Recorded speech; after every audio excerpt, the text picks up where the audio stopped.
Terror, pure terror. You didn't know what you were getting into. I mean, you were really taking large steps into the abyss. There's not one move that we made that didn't scare us to death. Hi, I'm Casey with Average Family Finances. One of the things that I think is super important is there's a million ways to make money. And I think having examples of how people have gone through their careers to become millionaires is something that's super important and maybe could inspire you to think about your career differently. And so today I actually have a guest with me. He's a multimillionaire. He's going by the name John Smith today, and he's a lawyer. And so before he was a lawyer, he was an engineer, and he's moved a million times. He's done so many crazy things with his career, and I kind of wanted to walk through that because, in the end, it worked out. So, John, what was your first job? Tell me a little bit about that. The first was, between high school and the start of college, I delivered pianos for a living. It was a great time. The person I worked with, I really liked. The money was good. So what was college like for you? There's a million majors that you could choose from. How did you choose your major? It was interesting. I went to the university. I chose my career based upon who would pay me the most at the end of 4 years. I didn't bother with whether I would like it or not, but it was all about who would pay me the most at the end of 5 years. The choices were chemical engineering, which paid a little bit more than electrical engineering. I didn't like chemistry, so I was willing to take a $500 a year so that I could do electricity instead of chemistry. And as you went through that experience, the university was a demoralizing, horrible experience because it was unnecessarily difficult. The teachers weren't teaching. It was an absurdity. But that process prepared me for everything else that would come in life, where you were essentially on your own. So as you're going through college, obviously you're working. What type of jobs did you have in college? Did they help you out? Were they useless in the long scheme of making money? Tell me a little bit about that. As I was doing that, I went to work for a steel mill. The work was really interesting, and they paid me pretty well. Developing control systems for their steel mill. I think their idea was it was difficult to encourage engineers to come and work for them because of the environment, because it wasn't as high tech as other things. And so they would pay you really well before you even had your engineering degree to come and work for them and develop things. It was a lot of fun for a couple of years. So you graduated. What did you do right after graduating? What did you do after you got your bachelor's degree? I went to work for a defense contractor, right out of school. It was at the time when the Cold War had come to an end, and they were, anybody who could get out of the defense contractor business was getting out. And it worked out really well for my career because at a very young age, they were letting me touch buttons that normally you wouldn't get to touch until you were quite a bit older, quite a bit more experienced. And the reason why is because all the experienced guys who could get out had gotten out. And for a couple of years, I designed video systems, moving video data through semiconductor devices in real time. So, John, I obviously know your story already. I know you moved around a whole bunch. You were jumping around from place to place, working a whole bunch of different jobs after college. How did you know when it was time for a change? What drove those decisions to leave and to start a new job? And it goes into how my whole career has worked. Every time I seemed to be able to catch the next wave that was coming along, and I think it was in large part because I was paying attention. Because the next wave that was coming along was in the early 1990s, and the PC industry was just exploding. And one of the things that they wanted was real-time video capability in processors. And I had video capability that I learned working for defense contractors. I went to work for a company in Texas, designing, graphics controllers with video capabilities. I received a number of patents during that period, and it was a, good experience. And within a year of being there, you started to realize that company, while wildly successful. I remember I went to the company meeting, and the CEO got up and said the stock price is going to double 3 times and go to 80. And I was sitting there thinking about all the options that I had, and calculating in my mind that I was going to be very rich. And I remember I called my father-in-law, who was in the high-tech industry as well, told him what the CEO said, and my father-in-law said, "Get out right now." He says, "Because that's not sustainable." And he says, "And the focus is on the wrong thing." And that caused me to go back and look, and sure enough, you started to see cracks that were worrisome in the company. You started to realize that perhaps I had to get out while my options are still worth something. I changed careers 14 months after getting to Texas, and I went to work for another semiconductor company who wanted to get into the graphics controller market. And everything played upon what I had done before. So, John, obviously at some point you decide you need to make more money and you decide you want to become a lawyer. How did those thoughts start? And how did you decide to become a lawyer? And then ultimately, how did your wife react to that? Like, hey, let's quit my job and go back to school. How did she handle that? Part of going to work for that company was that they had a program that would pay your way through law school. And I had planned on taking advantage of that program. 3 years into that company, I had a great experience, was making a lot of money. I had good opportunities. And I went home one day, told my wife that I was considering going to law school. And she'd always put up with the thought of me changing jobs yet again or changing careers yet again. She was always very supportive of all of this. And she looked at me, and we had just recently, it was 2 months earlier, I bought a new house. And I think she liked the new house, and she looked at me and she said, "If you're going to go to law school, then do it now, because I'm not going to live under this threat any longer." And it took me a little while to get myself into law school, but the idea of the company, going to law school and the company paying for it, kind of dried up. A new CEO came into control, and one of the things he took aim at was these programs of education. He wanted them cut. And I decided I didn't want to get caught in the middle of that, and so decided to completely relieve my career and move to New York and go to law school on my own dime. Was it tough making that decision? I mean, you already had this really stable engineering career going on. You were making good money already, and you decide essentially to just walk away from all that, go back into school, go into debt, stop making money, decrease your standard of living, all in the hopes that you're going to make more. Walk me through your thought process there. It was a tough decision because at the time, the newly minted lawyers were making less money than I was making as an engineer. But one of the things that I was noticing there were not a lot of old guys running around the engineering companies. It was a lot of young guys. And in my early 30s, I was starting to look like one of the old guys. And I wondered where all the old guys went. And I decided that, I wasn't going to sit around and find out.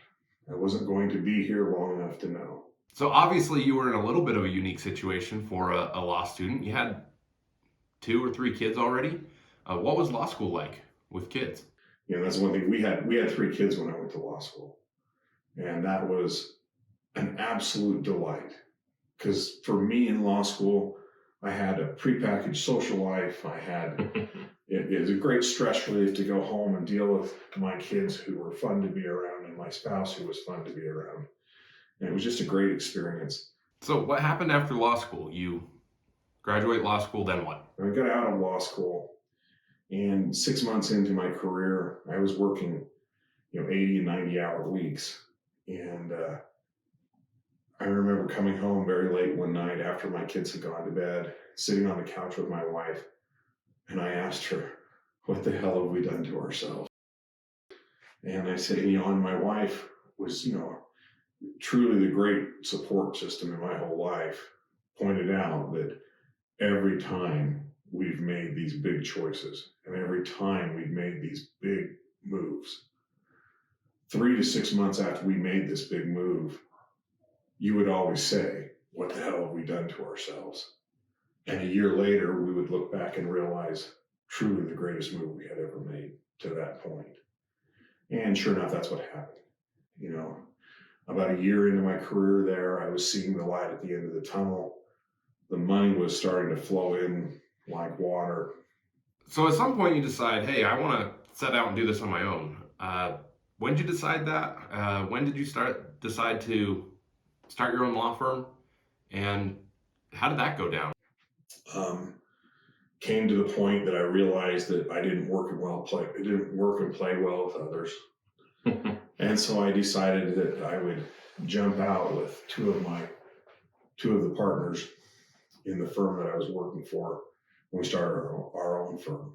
I imagine this being a little nerve-wracking. I mean, you have a whole family at this point relying on you for income to provide for them. What was the financial aftermath of making that big leap to say, hey, I'm good enough to do it on my own? And how'd that go for your family? That was a very nerve-wracking experience. That was very scary. I remember before I did it, I had asked my wife, how much money do you need to make our lives have to give us a normal life? One of the things we've done in our home always is my wife runs all the money. She knows where all the bodies are buried and who gets paid when. I handle all the investing.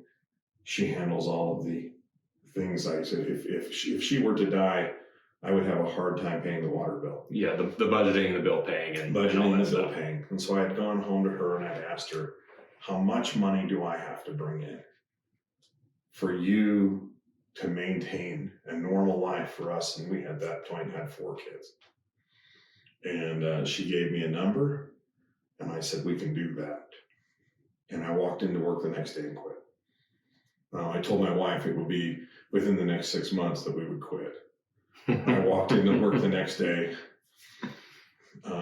Some very nice attorney who I can't stand at all came whirling into my office, explaining the same nonsense she had explained to me several times before. And I got up and told her that I had no time for this anymore, and I left. It was interesting. At that time, I knew one of the clients that I'd be working for because one of the clients only knew me. I woke up the next morning after quitting, made several phone calls to the clients I had worked with, explained to them the situation that I had left the prior firm, and I would be interested in continuing to represent them at the new firm that we had formed. And I made 12 phone calls, and at the end of the day, I had 13 clients because somebody else, one of the clients had found out that I was leaving and found me. And it's interesting, isn't that experience that you don't realize how good you are at what you do until you have to be measured by whether somebody will come with you. So when you leave to start your own firm, I mean, you have pretty immediate success in that. What drove that success? What helped your own firm become successful and so financially lucrative for you? It was an interesting experience. It was right during the housing bust of 2006, 2007, and the market was changing wildly. I wish I could say that I had seen it in foresight, but I didn't. I understand why our business exploded, and we became very wealthy, in large part because we could cut all of the fat out of the system. All of the overhead. We could, each one of the partners, all of us had come together. We all had a similar philosophy, and that is, let's do this as inexpensively as possible and yet still make the return that we were making before by simply reducing the overhead. I never had an office that had mahogany walls after I left the big firms. I never wore nice shoes after that. I rarely wore a tie. Quite often I would get on an airplane and go down to visit with somebody because, frankly, my office was a dump. We were saving money. Instead of $12,000 a month in rent for an office space, we were paying $2,200 a month for an office space and maybe $600 a month for plane tickets to avoid using that office space. And then over time, we got rid of the office space altogether because we saw it as another opportunity to to reduce our overhead. And it was a short period before where the income of all four of the partners who originally were there, our incomes all quadrupled. And at one point, we were having to tell clients that we couldn't help them anymore because we were just too busy. So you had a couple of business partners. How'd you go about choosing these business partners? We had a philosophy of working very hard, and we would only hire people to work with us that we knew very well and that we trusted, because we didn't have time. Part of reducing the overhead was limiting the amount of time that we spent monitoring other people. And instead, we found that it was easier to work with people that you could trust. How did the work-life balance change when you went from being an employee to owning your own company? And as I explained, the money, at sometimes it was absurd how much money was coming in, but we were working really, really hard. At this point, I had 5 kids, and I don't think my kids complained too much about how hard I was working, even though they could tell. In part because I always made sure I was at dinner every night with them. I always made sure we had time to go on family vacations. I could control my schedule enough to do that. And the biggest factor that I came in is long before it became popular to work remotely, we started working remotely, all of the partners. And the reason we were able to do that, again, was because we trusted each other. And when you work remotely, I was saving an hour a day or an hour and a half a day commuting. And so therefore I could get the extra hour and a half in and work every day and still have time to spend with my kids and my spouse. So I know eventually that your practice did slow down, and you actually decided to leave your practice. So what drove that decision for you? Was it purely financial, or were there other factors to going back to being an employee instead of an employer? Ultimately came to a point in history where, the stress of running your own business comes with a lot of stresses that being a W-2 employee doesn't come with. And at some point, my wife and I sat down and decided that there's no point in getting more money. We've had enough to retire. We have enough to help our kids out. We don't have any real interest, any interest in cool stuff. I bought all the cool things I'll ever buy. My interests lie in other things that don't cost a lot of money. And so the point of getting more money seemed ridiculous. And so we decided to step back, simplify our lives, become a W-2 employee of another law firm, which I love every minute of. It's been a great experience working there because I'm able to leave all of the administrative duties to people who are good at that. And I'm able to focus on the things that I enjoy doing, which is this practice of law. How's your view on money changed over your life? It's kind of come full circle where early in my career, everything was about money. All decisions were made based upon money. Like I was telling you, I seemed to catch one money wave after another, but it was because that's where my desires lay, was in making sure I could get the finances put together to support my wife and my kids, help them get through college. But at the end of the day, neither my wife nor I have any big aspirations of being rich. We'd be happy running a small farm, I think, if we had our way in the world. And so once you got to that point, it was easy to start to say, I'm going to pull back and do what I like doing. So you were obviously a young father once with an aspiring career. How do you think young fathers like me should view career opportunities and career changes? I'm glad I caught on to the need to make money early in my life rather than later, because early in your life, it seems to me that you can see those waves coming that are easy to ride. It's easier to change. direction when your kids are relatively young. As your kids get into junior high and high school, sometimes the stability in your home becomes more important than the finances in your home. And they need to stay, in a consistent location. Whereas our kids knew every corner of this country by the time they were 6. But by the time they were in high school, we became relatively stable. Obviously, you honed in on money pretty young. You figured out pretty early that it was important to you. What made it important to you? Why did you want it? Why did you want the money? Yeah, it was a combination of things. My mom and dad, we were never poor, but there was never any money for you to go to a movie, or never any money. And it's because my mom and dad were trying to put together their retirement.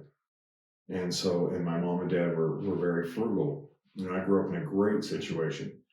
It always seemed that people around me had lots of money to spend and I didn't. And that drove part of it. It creates a desire. I think one of the harms that we do to our kids when we get money is we don't stop to let them develop a desire to have their own. And I think that's what had happened to most of those kids that I knew in high school.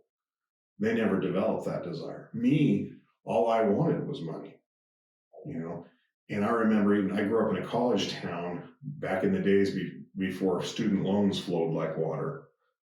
And every job in that town was taken by a college student. Why would you hire a little kid in high school when you can have a college student for the same price? And so I could never find a job. All I wanted was a job. Finally, a friend of the family in the neighborhood got me a job delivering pianos. How'd that desire for money change the early phases of your career? Change your behavior in the early phases of your career? That never left me. The idea that a job was the path to success. And I wished, for so many years I wanted one and couldn't have one. And then I had, I had one. I remember one time I was clerking for a law firm. And clerking for a law firm is oftentimes a lot of fun and games. And I was quite a bit older than the other new lawyers. I was, in my 30s, and the other new lawyers were, in their early to mid 20s. And they were, unmarried. They were going off to all these social events. Me, I would stay in the office and I would work. And I would, work when nobody else, they were going to pay me whether I worked or not. But it had been ingrained in me that you don't lose your job. And I remember one of the partners asked me, he says, why aren't you out, engaged in the fun and games with all the others? And I told him, because at the end of this process, it'll be my decision whether I come to work for you, not yours, because you'd be stupid not to hire me. And I said, and it's interesting, I didn't go to work for either of the law firms that I clerked for, because at the end of the day, another law firm came in with more money. More money in a better situation. Classic. But, that's it. I mean, it was it was all born out of a desire, his desire to be able to have enough to fill my wants and my needs. So how did you go about teaching your kids about money and kind of showing them how money worked in life? We had a great deal of excess money most of the time. And my wife and I found ourselves going back to our roots quite often and restraining how much money our kids had access to or even knew about. We lived in a very middle-class neighborhood. We drove very middle-class cars, and we did very middle-class things, except for, and this is where we would splurge, we would take some very expensive vacations. And then we would come home and instruct our kids never to tell their friends where we went. Because we wanted them to be able to develop, similar desires to the way we did. My wife has a very similar experience growing up. Tell me about your wife's perspective on money. I mean, she's with you every step of the way. So what was money like for her growing up, and what's her views when it comes to money in the family life? her mom and dad, they were fine. They were very middle class. She had everything, all of her needs were met. But the family had to work hard to put the food on the table and things like that. And she wanted to see if she could escape that atmosphere of being controlled. Did money take on a different meaning for you once you started earning so much? I mean, when you made your own law firm, your income ramped up significantly. Did it change what it meant for you?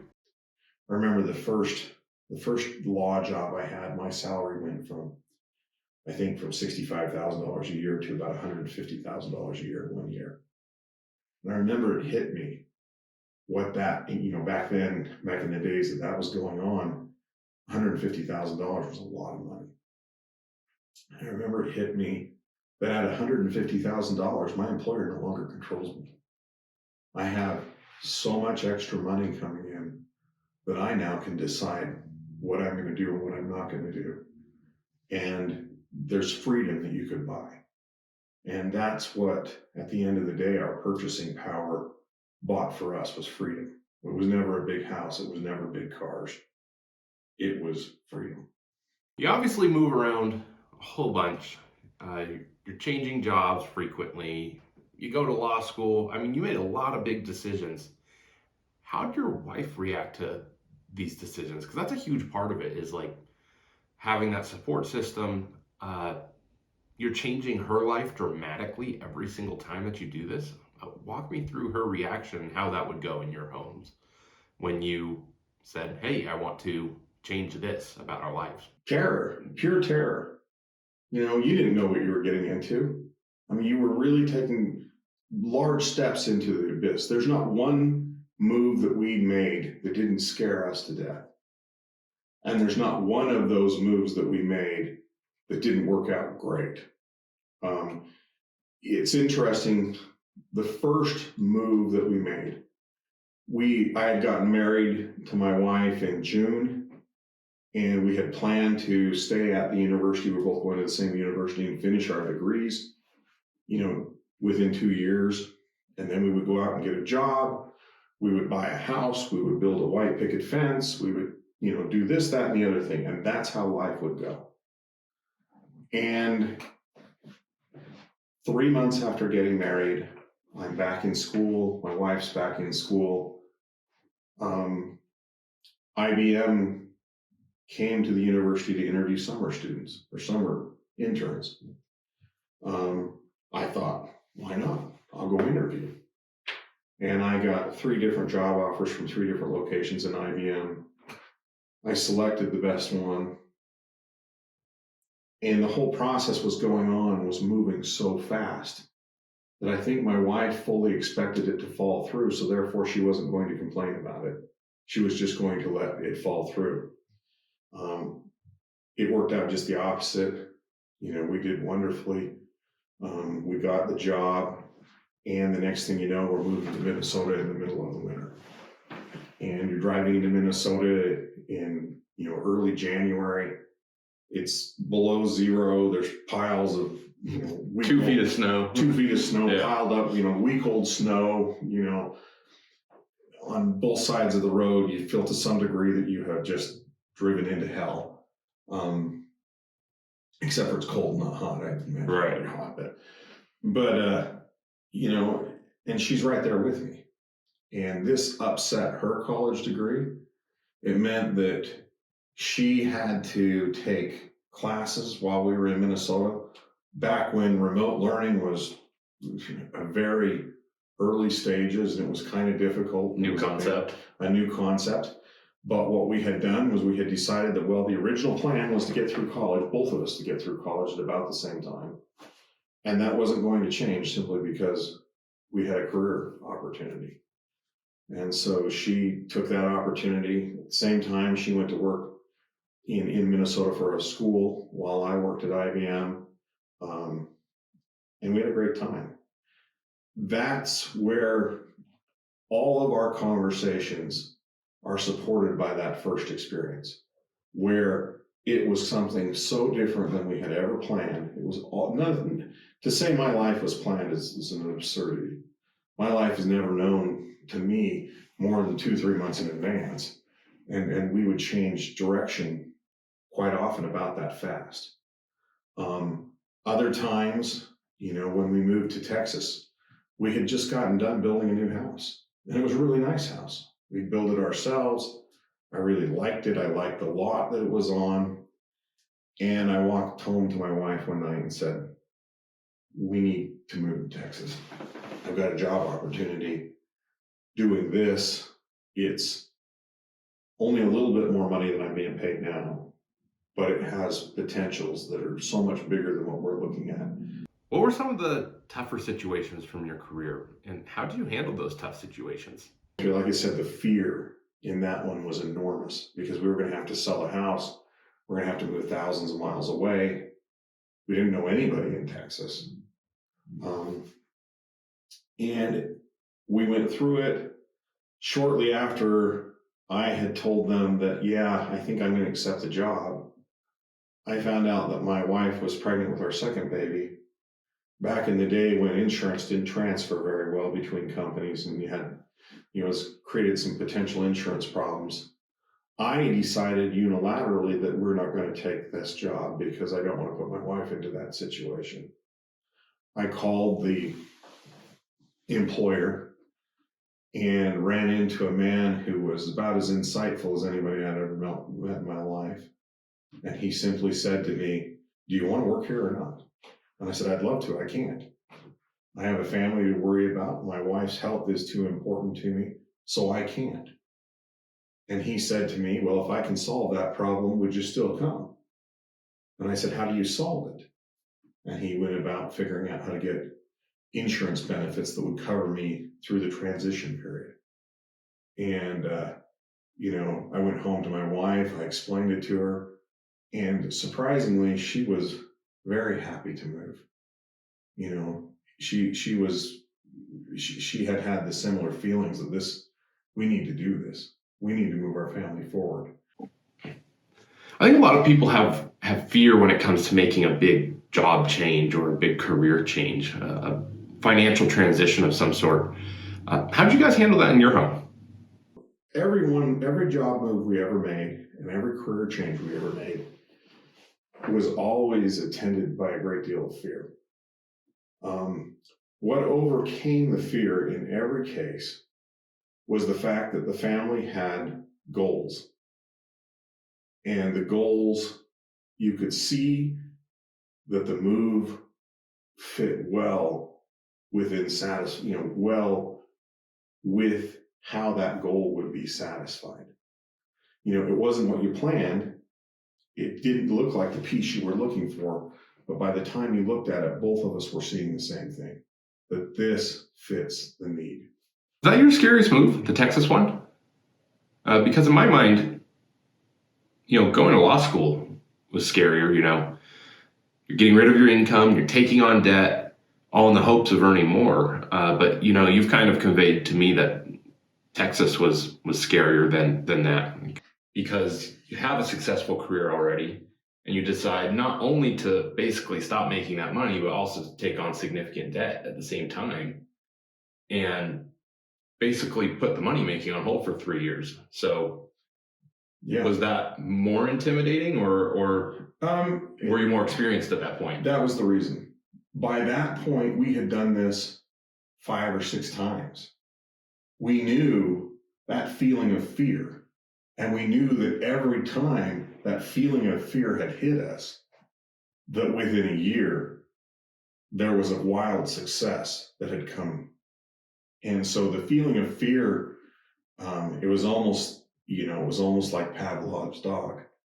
That we started to relate that feeling of fear to success. And nothing we ever did was dumb. Nothing we ever didn't make sense to the plan. All of it was fearful. You could say, we had 3 kids when we went to law school. We had 3 kids, we owned a house, we had a successful engineering career going on, we had health insurance, we had friends, we had all the things that a middle class life starts to accumulate. And so it should have been terrifying from a perspective of what are we losing? What could we potentially lose? Instead, we chose to look at what could we get instead of what will we lose. You know, is what we are going to get so much greater than what we are leaving behind that we can warrant the risk that we're taking. So obviously your firm kind of started to decline at some point. Walk me through, why did that happen?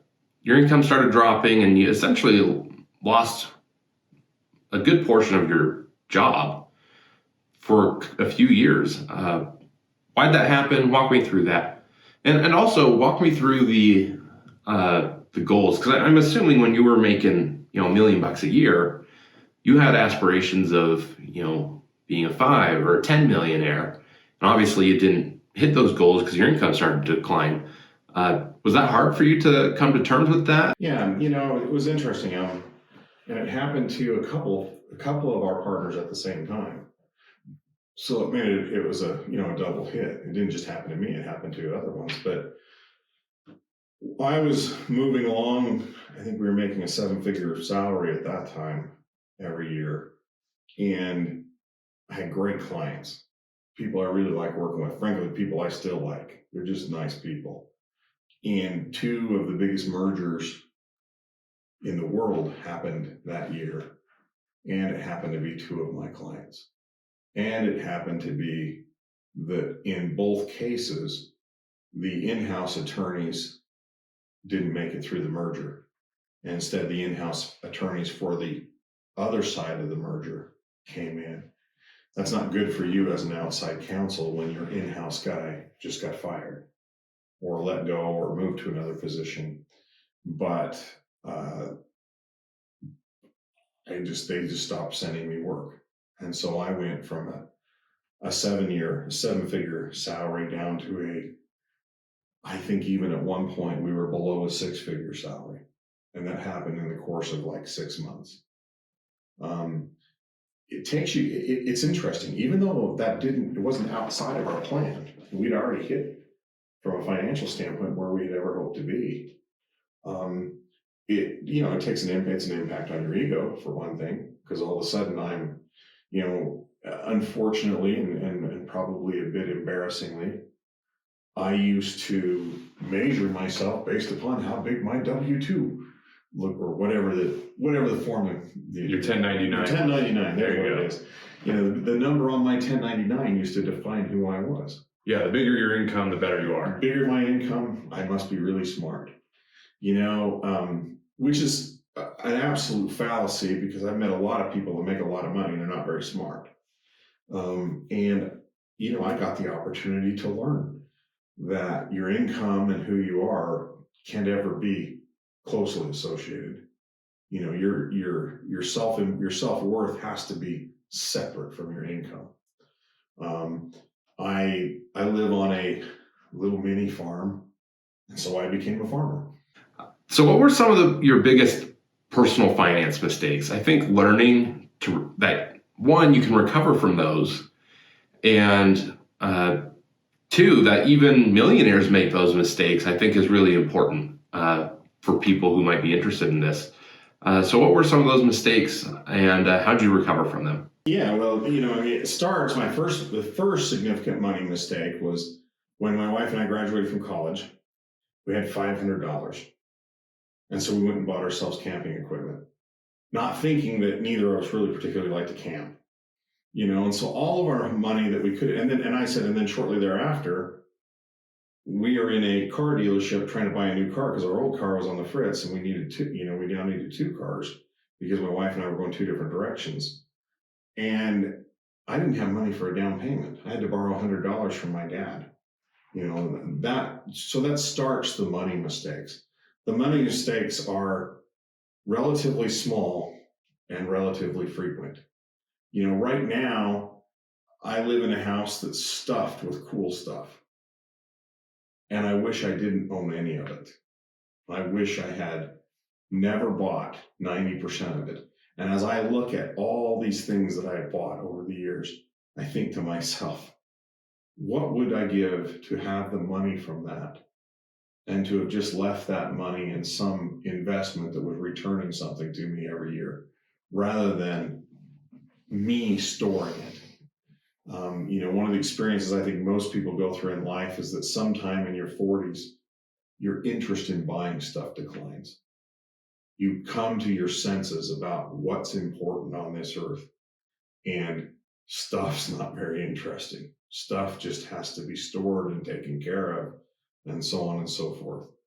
And so everything I have ever bought in my life, I would argue, was a mistake.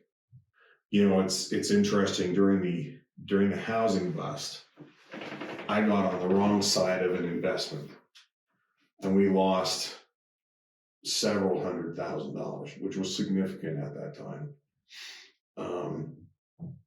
It's still significant. That's a lot of money. It's absurd not to suggest that it's not. It's still significant. Yeah, it's still significant, but at that time it was incredibly significant. Most of what you had, probably. Most of what I had. I think I have always had the mentality of easy come, easy go. And so what typically would happen, and that's one example. There's several of those where you just made a poor choice in terms of investing. And I would go up, I would tell my wife what had happened. The two of us would chuckle about it a little bit, and then we would go split a Big Mac at McDonald's to feel better about ourselves. And we never worked again. And that money always came back in one form or another because we had it invested. There's one point where our retirement funds got destroyed. I think they went down almost 55% in 1 year because we were aggressively invested in certain things that got hurt very bad in one of the economic changes. We decided to, by and large, leave it alone. And 3 years later, we were back up. And 5 years later, we were way ahead again. And so, you feel like you can't recover.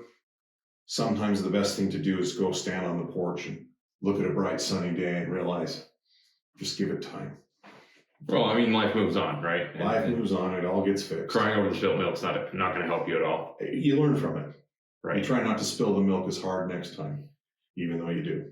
Hey, John, thank you so much for coming here today. I felt like it was super valuable. I mean, you had such a weird and interesting career from the perspective of you made a lot of big decisions, scary decisions, and it worked out for you, And so, especially in today's environment where a lot of people don't know how they're going to live next month or a year from now, how they're going to get through, inflation and stagnant wages and all that. And, to see the breadth of experience that you have and how you made it work out, I just think that's really invaluable. So I really want to thank you for coming today. And I really hope our audience got a lot out of this because these are the type of stories that I think people need to hear in order to find that motivation and that courage to push on and improve their financial situations. I think the answer is just, you keep pushing on. You work really hard and you try your best.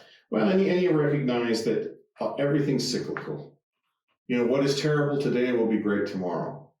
The one thing I remember riding in the back of the car when I was maybe 10, 12 years old, 13, 14, I don't know how old I was, during the Jimmy Carter era. And mortgage rates were 17, 18, 19%.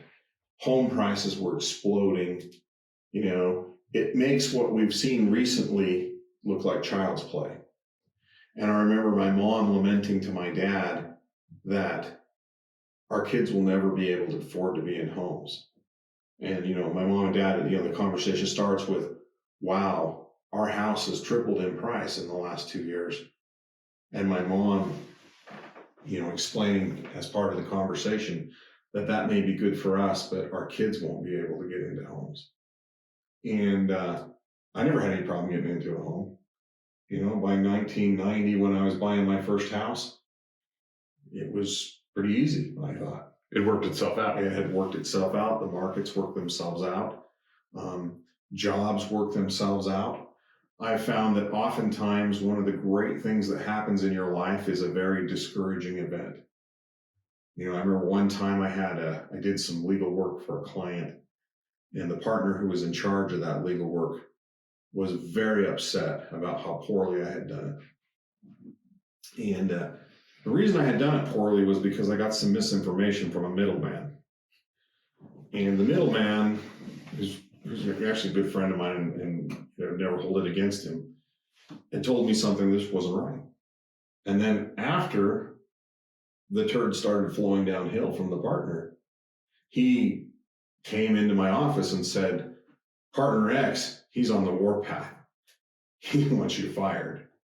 And I remember I walked back into my office and I picked up my phone and I called him on the phone. And I said, "I hear you're very upset. Can you help me understand why?" And he was a gracious person and took some time to explain to me what I had done wrong and what was wrong, and gave me the opportunity to fix it. And he then began to send me a lot more work.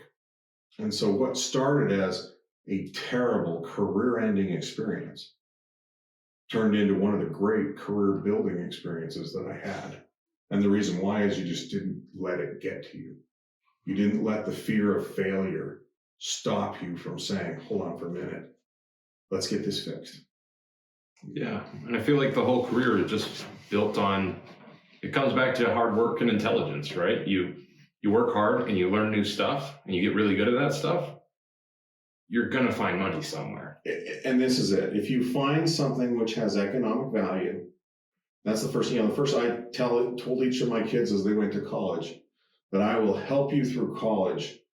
I will not pay for stupid degrees, because so much of what a university is a professor trying to woo students into nonsense land. You make a choice, you find something that's economically valuable, because we are not at the university to have fun. We are the university to improve our economic prospects. And then you work hard. I see a lot of people who work really, really hard, but they didn't start with the idea of doing something that had reasonable economic circumstance or prospects to start with. And that was a mistake. So you start with a reasonable expectation of economic success, and then you work really hard.